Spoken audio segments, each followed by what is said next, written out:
ঘন জঙ্গল, উঁচু উঁচু গাছ আর গাছের মাঝখানে একটি গুহা। সেই গুহাতেই থাকত দুই বোন। তাদের কাছের বলতে আর কেউ ছিল না। বড় বোনের নাম সীমা, বয়স ২২ বছর, আর ছোট বোনের নাম মীরা, বয়স ২০ বছর। বহু বছর আগে অসুস্থতায় তাদের বাবা মা মারা গিয়েছিলেন। নিজের কাছের কোনো আত্মীয় ছিল না। তাদের কোনো ঠিকঠাক বাড়ি ছিল না, না ছিল চাষের জমি। বাবা মায়ের চিকিৎসায় যা কিছু ছিল সবই শেষ হয়ে গিয়েছিল। এখন সেই দুই বোনের একমাত্র আশ্রয় ছিল ওই গুহাটাই। গুহাটা বেশ পুরানো ও গভীর জঙ্গলে। আশেপাশে কোনো জনমানব চিহ্ন ছিল না গুহার পাশে। নির্জন ও ভয়ঙ্কর।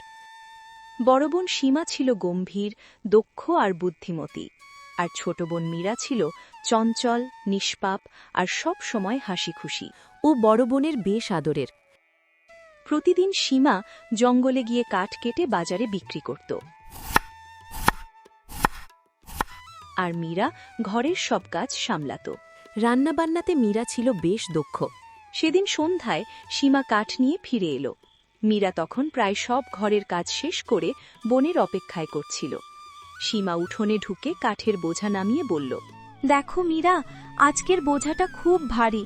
কাল সকালে গ্রাম্য বাজারে নিয়ে গিয়ে বিক্রি করতে হবে। রাতের খাবার রান্না হয়েছে তো, খুব খিদে পেয়েছে। হ্যাঁ দিদি, হয়ে গেছে। দিদি, তুমি সবসময় আমাকেই কেন রান্না করতে পাঠাও? কখনো কখনো তুমিও রান্না করো না। আমি কাঠ কুড়োতেও যেতে পারি। সীমা হাসি দিয়ে বলল, আরে পাগলি, তুমি ছোট, তোমাকে সব শিখতে হবে। রান্না, জল আনা, সংসার সামলানো, না হলে পরে কি করবে? আমি চাই তুমি সব জানো। ঠিক আছে দিদি, আমি বুঝেছি।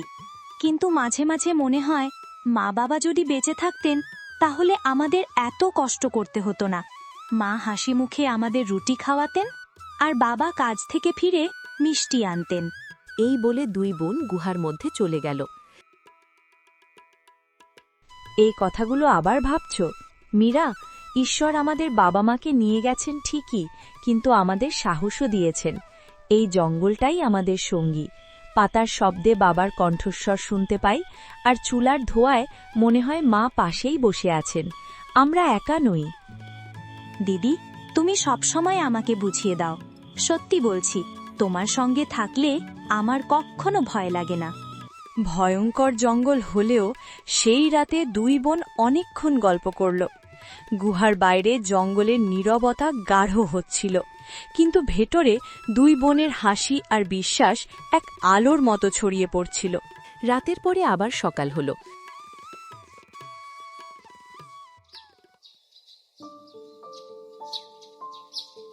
পরদিন ভোরে দুই বোন মাথায় কাঠের বোঝা তুলে গ্রামের দিকে রওনা দিল।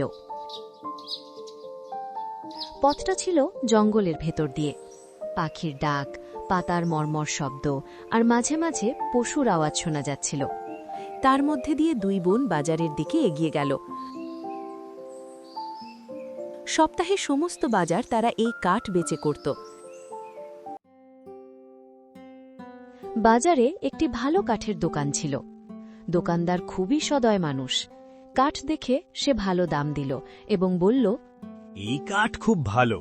তোমরা কি অনেক ভেতরের জঙ্গল থেকে এনেছো?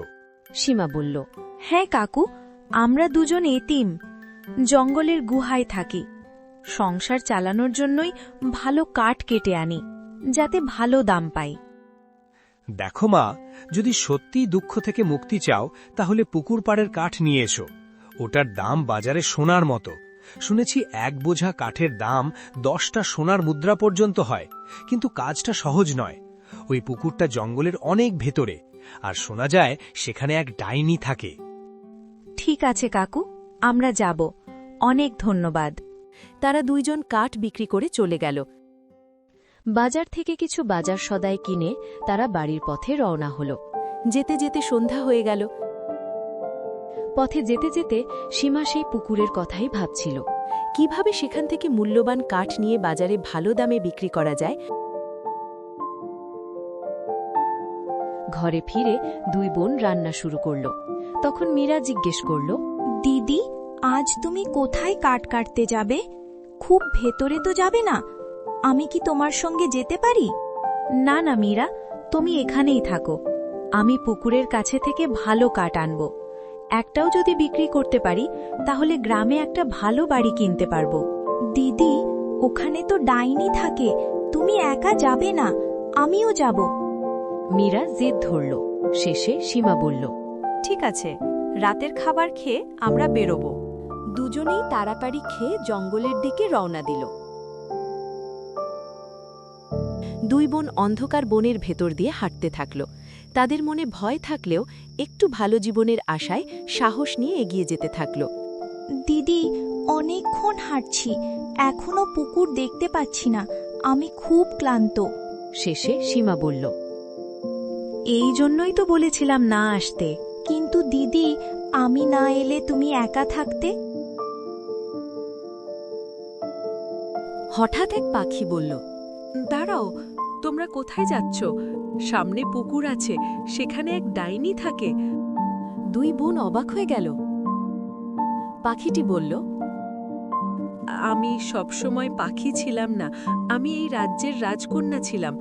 পুকুরের ডাইনি আমাকে পাখি বানিয়ে দিয়েছে, কারণ আমার বাবা তাকে তাড়াতে চেয়েছিলেন। সীমা পাজি পণ্ডিতের কথায় বাবা রাজি হয় তাকে ধরার জন্য। পণ্ডিত বাবাকে বোঝায় ডাকিনী তাকে ধরতে পারলে আপনার রাজ্য অনেক ভালো থাকবে। বনের মধ্যে অনেক ধন সম্পদ আছে, সেগুলা রাজ্যের সবাই ভোগ করতে পারবেন। কথা মতো পণ্ডিত রাত্রে ডাকিনীটাকে ধরতে যায় পুকুর পাড়ে। সাধু গভীর রাতে বনের মধ্যে দিয়ে সেই পুকুরের দিকে রওনা দিল। সে নানা রকম মন্ত্র দিয়ে ডাকিনীটাকে ডাকে। হঠাৎ ডাকিনী পানি থেকে উঠে আসে। কেন ডাকছে সেটা জানতে চায়।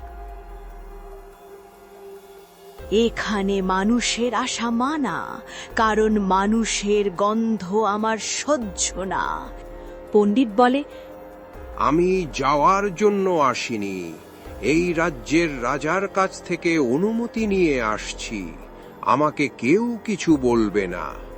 আমি তোমাকে বশ করে অনেক শক্তিশালী হব, জাদুবিদ্যায় সবাইকে হার মানিয়ে দেব।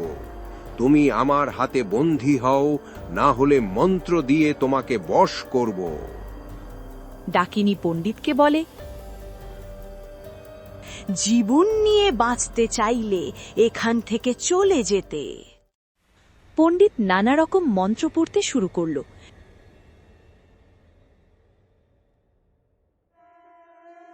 কিন্তু কোনো মন্ত্র যেন ডাকিনীর কোনো প্রভাব ফেলতে পারল না।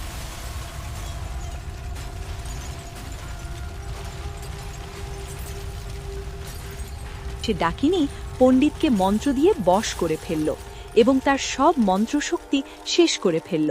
পণ্ডিত পাগল হয়ে গেল।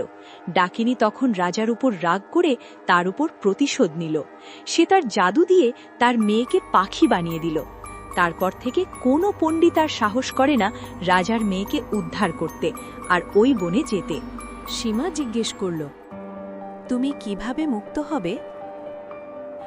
এই পুকুরের জল পান করলে আমি মুক্ত হব, কিন্তু সেই জল ছোঁয়াও অসম্ভব, ওটা জাদুকরি। মীরা ভয়ে কাঁপছিল, কিন্তু সীমা সাহস করে এগিয়ে গেল।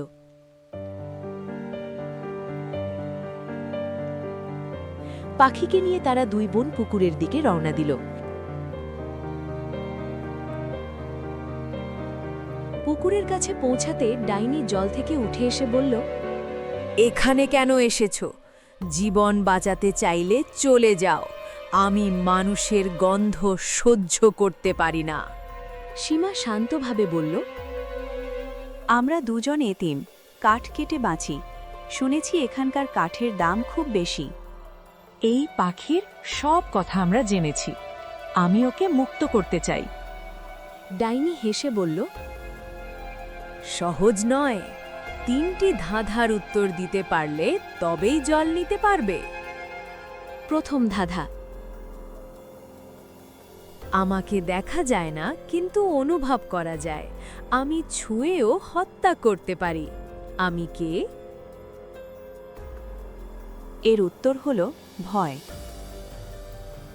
দ্বিতীয় ধাঁধা। আমি প্রতিদিন আসি কিন্তু থাকি না। আসি যাই কিন্তু ফিরে আসি না। এর উত্তর হল সময়। তৃতীয় ধাঁধা। আমি জীবিত নই, তবু প্রতিদিন মরি। আমাকে ছাড়া কেউ ঘুমাতে পারে না, আবার আমাকে নিয়ে কেউ জাগে না। সীমা একটু দ্বিধায় পড়ে গেল, কিন্তু মীরা বলল, উত্তর হল রাত। ডাইনি অবাক হয়ে বলল, ঠিক, যাও জল নিয়ে যাও, কিন্তু আর কখনো ফিরবে না।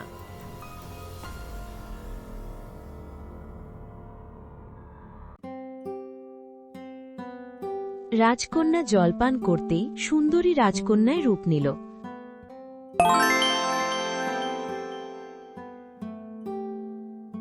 সবাই ক্লান্ত হলেও আনন্দে ভরে উঠল। তোমরা আমার জীবন আবার নতুন করে পেতে সাহায্য করেছ। আমরা তোমার সাহায্য করার কেউ না বোন, উপরে একজন যিনি আছেন তিনি তোমাকে সাহায্য করেছে। আমরা তো ওসিলা। চল বোন, আমাদের সাথে আমাদের গুহায় চল। কাল সকালে তোমাকে তোমার বাবার কাছে নিয়ে যাব। তারা তাদের গুহার দিকে রওনা দিল রাজকন্যাকে নিয়ে।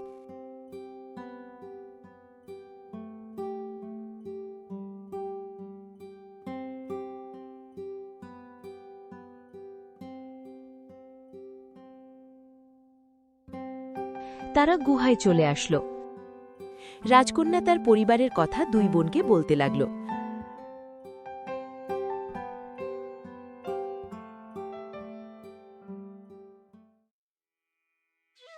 সকাল হতে তারা রাজপ্রাসাদে রওনা দিল।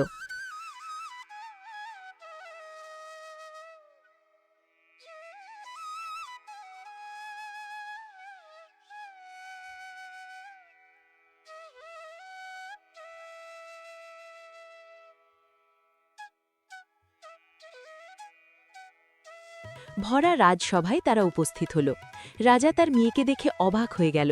সে নিচে নেমে এসে রাজকন্যাকে শেষ ধরে পর্যন্ত গ্রহণ করল। রাজপ্রাসাদে পৌঁছে রাজকন্যা সব ঘটনা বলল। রাজা সীমা ও মীরার সাহস ও বুদ্ধির প্রশংসা করলেন। রাজার দুই ছেলে ছিল, তারা অবিবাহিত।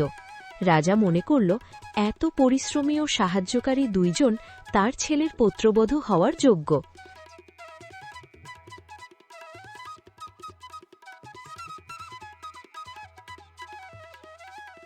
রাজা তাদেরকে বলল, মা, তোমরা কিছু না মনে করলে একটা কথা বলি। আপনি এখানকার রাজা, আপনার কথা আমরা শুনব। আমার দুই ছেলে, আমি তোমাদের দুইজনকে আমার পুত্রের সাথে বিবাহ দিতে চাই। রাজামশাই, আমরা অনেক গরিব আর আমাদের বাবা মা কেউ নাই। আপনি এমন মেয়ের সাথে রাজপুত্রের বিবাহ কিভাবে দিবেন? মা, টাকা পয়সা দিয়ে মানুষের বিচার করা যায় না, যায় তার কর্ম দিয়ে, তার আচার আচরণ দিয়ে। দুনিয়ার যারা ভালো মানুষ তারা টাকা পয়সার চেয়ে অনেক উঁচু, তাদের অনেক সম্মান। তুমি না করো না মা, আমার ছেলে দুটো অনেক ভালো, তোমরা অনেক ভালো থাকবে। তাদের কাছে সবকিছু স্বপ্নের মতো লাগছিল। তারা কি বলবে কিছু সীমা ও বুঝতে মীরা পারছিল রাজি না, হলো এবং তাদের রাজ্যের পুত্রবধূ হিসেবে গ্রহণ করলেন। অনেক ধুমধাম করে দুই এতিম মেয়ের বিবাহ হল।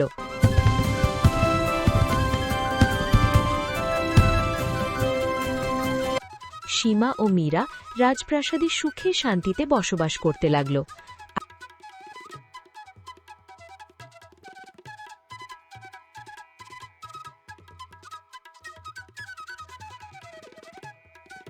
নতুন জীবন দুই বোনের অতীতের সকল কষ্ট দুঃখ ভুলিয়ে দেয়।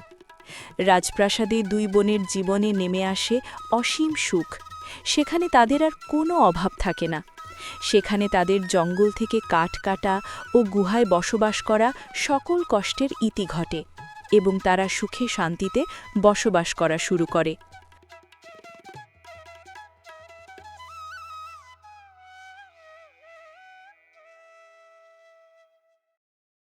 গল্পটা ভালো লাগলে চ্যানেলটা সাবস্ক্রাইব করবেন।